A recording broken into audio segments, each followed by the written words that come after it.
প্রাথমিক ও মাধ্যমিক স্তরের শিক্ষার্থীদের মাঝে পরিবেশ পরিচ্ছন্নতা ও নিরাপত্তা বিষয়ক সচেতনতা তৈরির লক্ষ্যে ৩ মাস ব্যাপী কর্মসূচির উদ্বোধনী অনুষ্ঠানে আজ রাজধানীর আন্তর্জাতিক মাতৃভাষা ইনস্টিটিউটের সম্মেলন কক্ষে অনুষ্ঠিত হয়।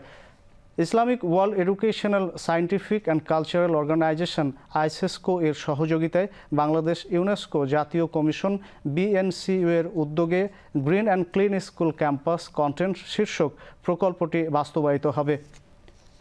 বিএনসিইউ এর ডেপুটি সেক্রেটারি জেনারেল জুবাইদা মান্নানের সভাপতিত্বে অনুষ্ঠানে প্রধান অতিথি হিসেবে বক্তব্য রাখেন মাধ্যমিক উচ্চ শিক্ষা বিভাগের সিনিয়র সচিব সিদ্দিক জোবায়ের।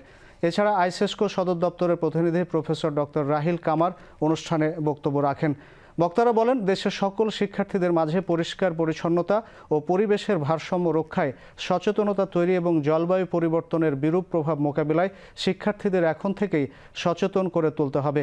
এছাড়া শিক্ষার্থীদেরকে সুনাগরিক হিসেবে গড়ে তুলতে এ কর্মসূচি গুরুত্বপূর্ণ ভূমিকা পালন করবে বলে জানান বক্তারা।